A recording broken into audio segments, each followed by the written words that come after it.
केवल अंतःकरण का ही वर्क नोट होता है, साथ में इंद्रियां रहे तो ठीक, नहीं रहे तो भी ठीक। एक भगवान नाम मत लीजिए आप, एक बार, और मन से इतना प्यार कीजिए कि कंप्लीट सरेंडर हो जाए अंतःकरण का, बस भगवत प्राप्ति हो जाएगी। अरे कितने गूंगे लोगों ने भगवत प्राप्ति की है, कितने अंधों ने भगवत प्राप्ति की है। इंद्रियों से कोई तात्पर्य नहीं, लेकिन अगर है तो काम में ले लो, अच्छा है, आपकी सर्वेंट है और कब काम आएगी।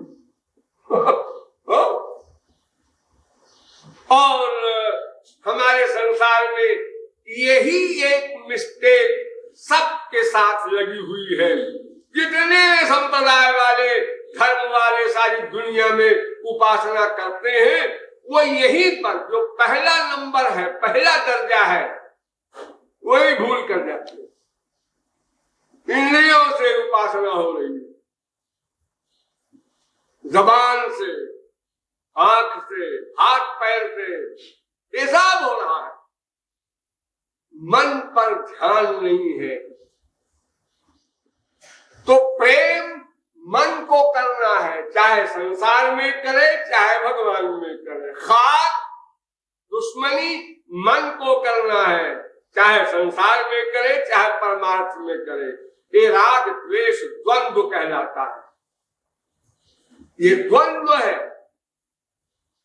मन का अटैचमेंट दो प्रकार से होता है, राग से और द्वेष से।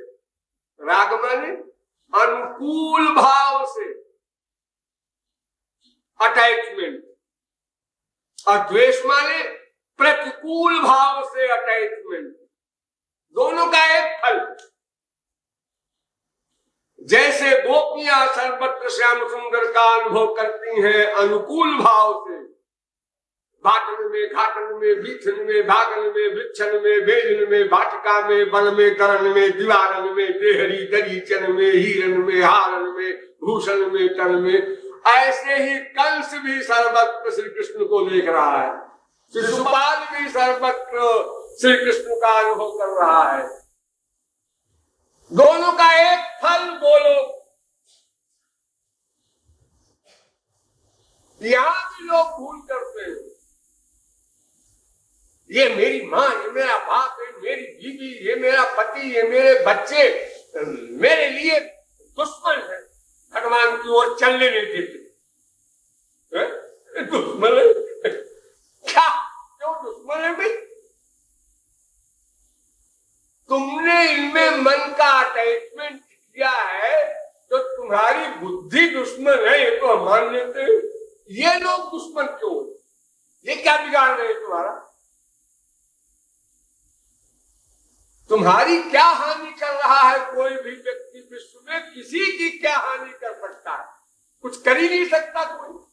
अपनी अपनी हानि चाहे जो कर ले, दूसरे की हानि क्या करेगा? क्योंकि हर एक का मन उसके पास है और हर एक अपने मन का गवर्नर है।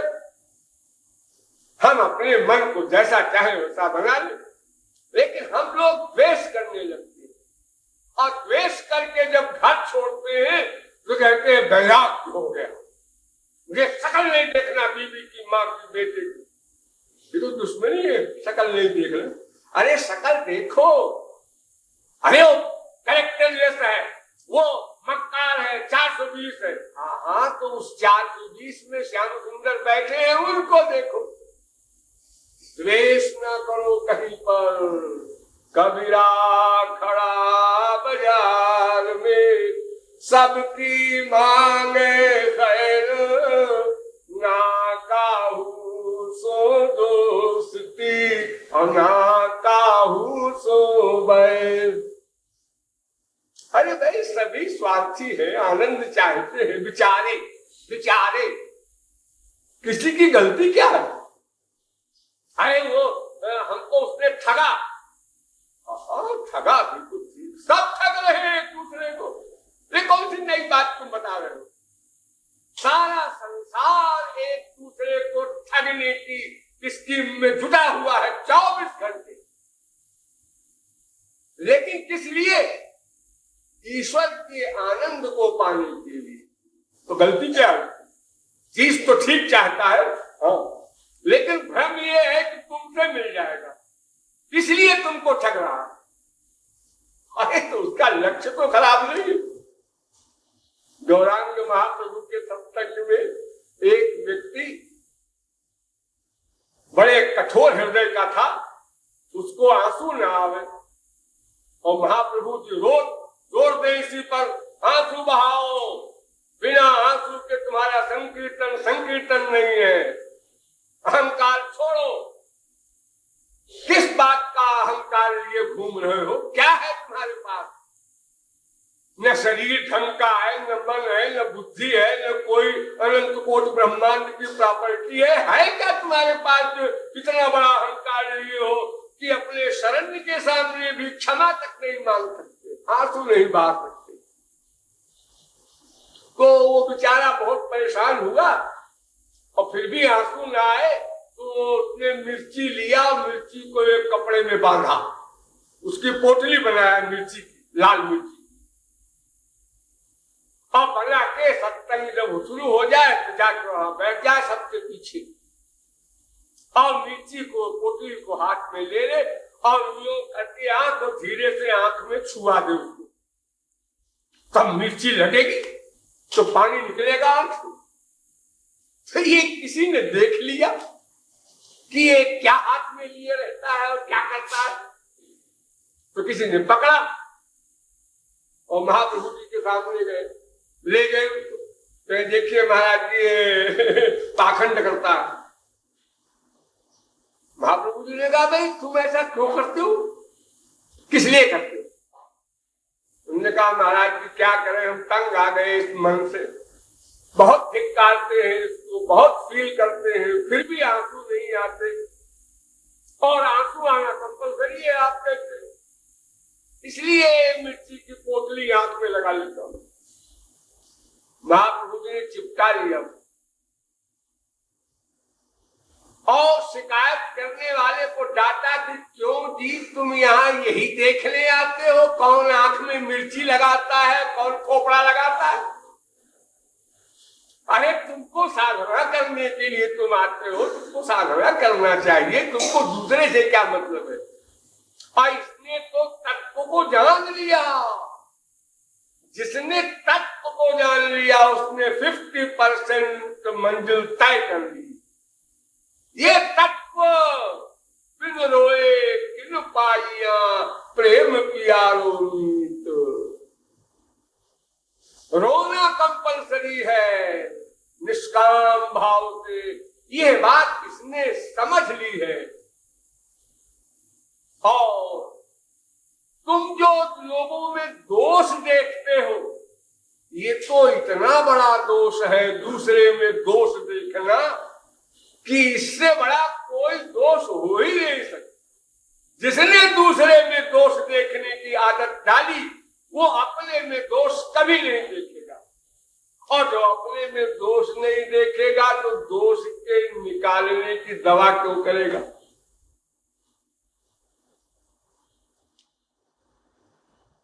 इसलिए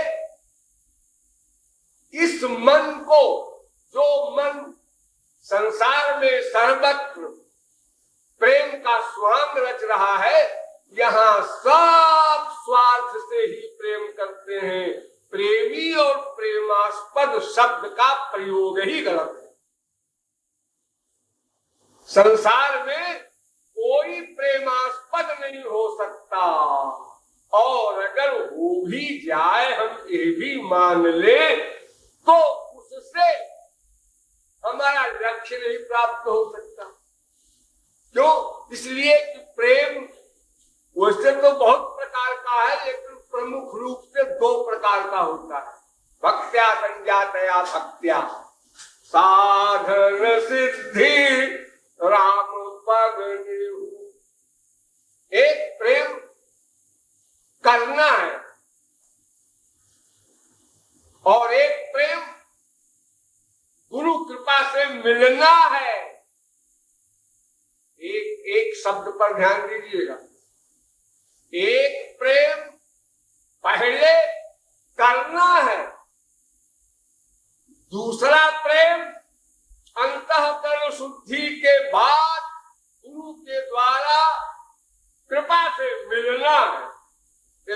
प्रकार का प्रेम होता है।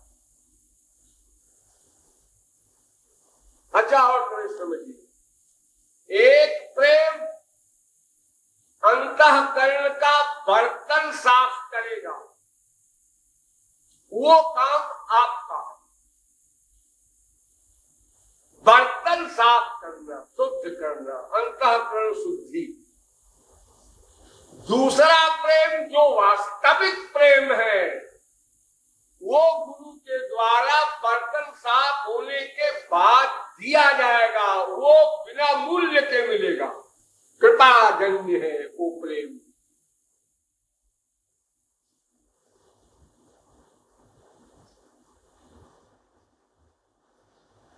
साधन साध्य नहीं है वो प्रेम।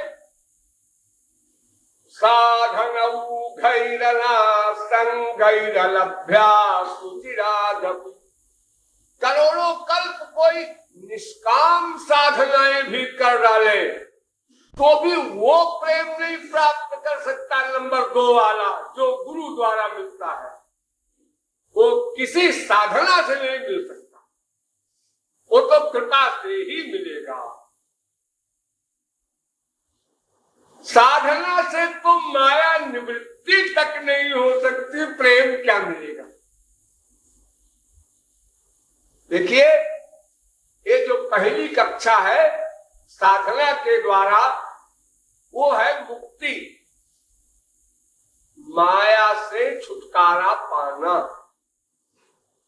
इस भवाटवी में जो हम अनादिकाल से 84 लाख में घूम रहे हैं, इस बंधन से छुटकारा पाना, ये पहला एम है। ये भी असंभव, ये भी कृपा से ही होगा।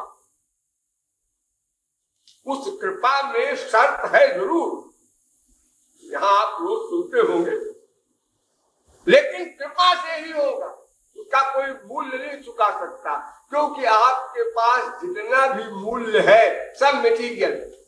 शरीर गंदा, मन गंदा, बुद्धि गंदी, संसार गंदा, और फिर ये सब कुछ भगवान।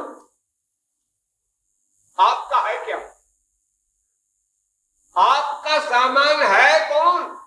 आप नंगे जो मां के पेट से आए थे, तो वो आपका शरीर भी वही बनवाया गया था, भगवान ने दिया था। आपके बाप ने यही शरीर गढ़ा कुम्हार की तरह। सब कुछ उनका है। और फिर अगर ये भी मान ले कि अजी अब तो मेरा है, तो जो कुछ तुम्हारा आप मानते भी हो तो सब गंदा है। ये गंदी चीजें शुद्ध वस्तु का मूल्य नहीं बन सकती, क्योंकि प्रेम तो दिव्य वस्तु है। वो दिव्य प्रेम का दाम एक गंदी वस्तु,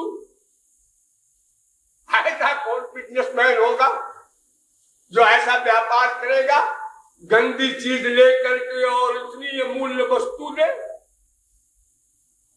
इसलिए मुक्ति भी कृपा साध्य है। फिर मुक्ति से अनंत गुना आगे ब्रह्मानंदो भवेदेश चेत परार्थ गुरीकृता नैति भक्ति सुखाम्भोधे परमाणु तुलामपि। करोड़ों ब्रह्मानंद यदि इकट्ठे कर दिए जाए तो भी प्रेमानंद के बिंदु की बराबरी भी नहीं कर सकते। वहां है प्रेम। तो उस प्रेम का कोई मूल्य नहीं चुका सकता, क्योंकि जितनी भी चीजें मूल्य संबंधी आपके पास हो सकती हैं, वो सब माइक। बड़ी भारी तपश्चर्या किया किसी ने, कुछ दिन बीते बाज बतासा हवा खा के। तो ये जो हमने तो तपस्या की है, किससे की है? शरीर से, मन से, बुद्धि से। हाँ, ये सब गंदे, इनकी तपस्या भी गंदी। फिर ये तपश्चर्या आज जो आप करते हैं, ये सब लिमिटेड फल देने वाले हैं, सीमित। किसी ने तपश्चर्या की 1 करोड़ वर्ष, तो 1 करोड़ वर्ष की तपश्चर्या का उसका फल लिमिटेड है, 10 किलो मान लिया। अब उसने खर्चा किया, बार बार लोगों को आशीर्वाद दिया, कहीं चमत्कार दिखाया, वहां दिखाया, वहां दिखाया, 0/100 हो गया। वो लिमिटेड है। केवल भगवत विषय अनलिमिटेड है, बाकी जो कुछ भी है सब सीमित है और माइक है। 2 बातें। कोई भी चमत्कारी बाबा, योगी, ऋषि, मुनि जो प्राचीन काल में हुए हैं, आज कौन है? बकवास है। लेकिन जो प्राचीन काल में हुए हैं उनमें ऐसा कोई चमत्कार दिखाने वाला पैदा नहीं हुआ, न हो सकता है, जो माया निवृत्ति करा दे। अपनी भी नहीं करा सकता, दूसरे की क्या कराएगा? तो जब माया निवृत्ति तक नहीं करा सकती कोई साधना, तो फिर अन्य वस्तुओं के समर्पण से हम ये अहंकार लावे, हमने अपना सर्व समर्पण कर दिया तो भगवान ने, गुरु ने प्रेम दिया, क्या कमाल किया? अरे क्या समर्पण किया है तुमने कि तुम्हारे पास है क्या? सुकरात एक फिलोसफर हुआ है, उसका शिष्य था डायोजनीस। उसके बाद सिकंदर बादशाह गया और उसने पूछा, महाराज कुछ हमारे लिए सेवा बताइए। तो डायोजनीस ने कहा, हट, धूप छोड़ दे, सेवा करेगा है क्या तेरे पास? फटीचर, दरिद्री, तू क्या सेवा करेगा? मेरी सेवा करेगा? मेरी सेवा करना है, स्पिरिचुअल हैप्पीनेस है तेरे पास? नहीं, वो तो नहीं है। तो फिर क्या सेवा करेगा? रसगुल्ला लेके आए हो? इसके लिए मैं महाराज बनाऊं? कोई गरीब पैसा मांगने जाए तो उसको पैसा चाहिए, कोई बुद्धि मांगने जाए उसको ज्ञान चाहिए। हमको स्पिरिचुअल हैप्पीनेस चाहिए, और तू दान करने का स्वांग रच करके मेरे पास आया है, क्या देगा? तो खुद भिखारी है। ये जो छोटी मोटी संपत्ति है, हीरा मोती, ये मिट्टी के टुकड़े तू इंडिया वगैरह से लेके आया है, ये मुझे देने आया है? तो प्रेम एक दिव्य वस्तु है, एक नंबर 2 वाला। लेकिन नंबर 1 वाला जो प्रेम है वो हमको करना है, करना पड़ेगा। यहीं पर कंफ्यूजन हो जाता है संसार में बड़े बड़े काबिलों को कि भाई वो तो ऐसा है महाराज जी, जो तो कृपा साध्य प्रेम। हाँ है, तो फिर कृपा कर दीजिए। लेकिन ये तुमको पता है कि वो कृपा साध्य है तो उसके लिए बर्तन तो होना चाहिए। आपको दूध चाहिए, हम फ्री में देंगे दूध, लेकिन बर्तन तो ले आओ। ले लीजिए बर्तन। अरे इसमें 1000 छेद है, इस बर्तन में दूध नहीं टिकेगा। बर्तन ठीक करो, अंतःकरण शुद्ध करो, उसके लिए एक प्रेम करो। तो प्रेम शब्द का वैसे तो बहुत लंबा चौड़ा अर्थ है, लेकिन एक परिभाषा समझ लीजिए आप लोग सबसे पहले। सर्वथा ध्वंस रहितम, सर्वथा ध्वंस रहितम सत्यप ध्वंस कारणे यद्भाव बंधनम यूनो सप्रेमा परिकीर्तिता। ध्वंस का कारण हो, प्रेम के नष्ट होने का कारण हो, फिर भी प्रेम न घटे, उसमें हलचल न होने पावे, नॉर्मलिटी में चलता जाए आगे को, उसका नाम प्रेम।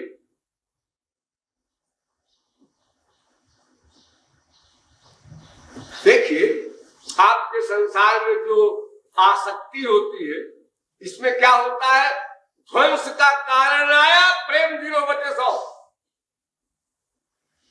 अभी अभी एक लड़का एक लड़की दोनों एक दूसरे में आसक्त थे और साथ ही जिएंगे, साथ ही मरेंगे, वादा करो, खोपड़ा करो, और लंबी चौड़ी बातें हुई। और अभी एक लड़की आई और उसने कहा हेलो, और निपट गई उस लड़के से। तो पहली लड़की ने देखा, हाँ एक और भी है तुम्हारे, हम बदमाश, हमको ठगते हो, धूर्त हो, मक्कार हो, 420 हो। खत्म हो गया प्रेम।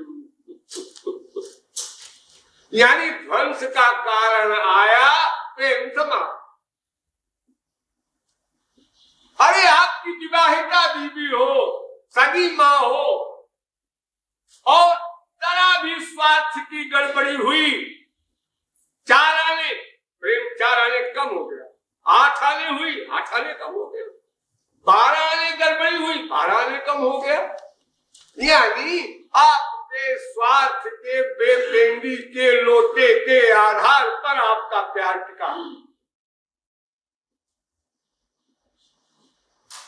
तो ध्वंस का कारण हो और फिर भी प्रेम क्षीण न होने पाए, ये कैसे होगा? गुण रहितम कामना रहितम प्रतिक्षण वर्धमानम। अब आए फिर नारद जी कहते हैं भाई ये तब होगा तुम जिससे प्रेम करते हो उससे कोई स्वार्थ भावना तुम्हारी न हो, यानी कुछ मांगो मत, देना देना देना, इतना देना सीखो कि अभाव न। सब कुछ दे करके भी ये फील करो हाय मैंने कुछ भी नहीं दिया, ये भी ध्यान रखना। सब कुछ समर्पण करके अगर अहंकार आ गया, मैंने सब कुछ दे दिया, हो गया बनता घाट। सब कुछ दो और सब कुछ देने का अहंकार भी दे दो, ये सबसे खतरनाक शत्रु है अहंकार। हम लोग जरा सा दान करते हैं किसी संस्था में, किसी गरीब को, मटीरियल जगत में, तो चाहते हैं मेरा नाम अखबार में निकले, मेरा नाम यहाँ दीवार पर लगा दिया जाए।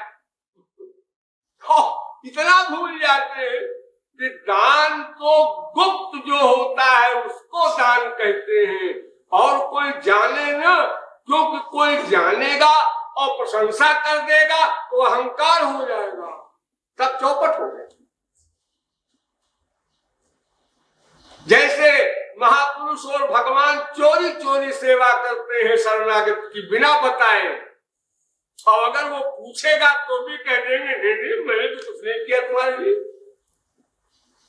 ऐसे ही हमको करना है, यानी किसी प्रकार की कामना रख करके ईश्वरीय जगत में कदम नहीं रखना, देना देना सीखो। जो कुछ है बस, कहीं से उधार नहीं लाना है। मेरा मन तो गंदा है, क्या दूं भगवान को? अरे तो वही तो शुद्ध करेंगे। कोई गंदा कपड़ा ये कहे है निर्मल पानी, मैं तो तेरे पास नहीं आऊंगा क्योंकि तू निर्मल है, गंदा हो जाएगा, ये ठीक है? निर्मल पानी गंदे कपड़े के संपर्क से गंदा हो जाएगा, ये सही है। लेकिन भगवान और महापुरुष गंदे को शुद्ध कर देंगे और स्वयं भी शुद्ध रहेंगे, इतना अंतर है। जैसे गंगा जी में कोई गंदा नाला बह के जाता है, वो गंगा जी बन जाएगा, गंगा जी गंगा नाला नहीं बन जाएंगे। अग्नि के पुंज में जूता चप्पल गंदगी कुछ भी डाल दो, वो अग्नि बन जाएगा, अग्नि जूता चप्पल नहीं बन जाएगा, अग्नि अपनी पर्सनैलिटी में रहेगा। इसलिए ये मत सोचो कि हमारे पास तो जो कुछ है सब डर्टी है, भगवान को कैसे दें? अरे वो लेने को तैयार है। पत्रम पुष्पम फलम तोयम यो मे भक्त्या प्रयच्छति तदहं भक्त्युपहृत मस्नामि प्रयतात्मनः। अरे मैं पत्ता भी खा लूंगा, जल भी खा लूंगा,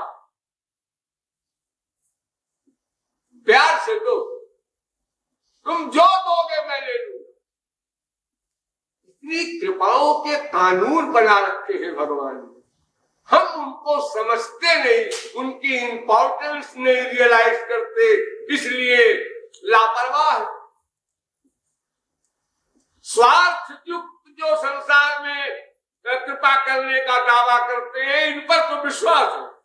देखो हमारी बीवी हमारी बीमारी में रात भर बैठी रही, कितना प्यार करती है हमसे। अरे बेवकूफ, तुझसे प्यार नहीं करती, वो तो इसलिए बैठी रही कि तुम मर जाओगे तो उसका क्या होगा। स्वार्थ तू भोला है, नहीं समझता। वो अपने मतलब के लिए सब हिसाब बिठा रही है। तो संसार का जितना भी प्यार है उसमें लेना लेना लेना, यही सीखा हमने अनादिकाल से अब तक। अब हमको नया पाठ पढ़ना है, देना देना देना। बिल्कुल उल्टा है, विपरीत दिशा है ईश्वरीय जगत। ये अंधकार है, वो प्रकाश है, इतना बड़ा अंतर है। मांगते मांगते मांगते अनंत जन्म बीत गए, संसारियों से मांगा, देवी देवताओं से मांगा, भगवान से मांगा, और भिखमंगे बनते गए। छोड़ो मांगना, अब देना सीखो, तब भगवान के कान में चूलेंगे कि अरे ये तो मांगते ही नहीं कुछ। जाहि न चाहिए कबहु कछु, तुम सन सहज स्नेह। भगवान को सोचना पड़ता है, अब तो मामला सीरियस है, ये कुछ नहीं लेना चाहिए। लेकिन फिर भी यहाँ कह रहा है श्याम मोहि देहु प्रेम निष्काम। ये मांग तो रहा है, हाँ मांग रहा है। क्यों मांग रहा है ये फिर बताएंगे। बोलिए वृंदावन बिहारी लाल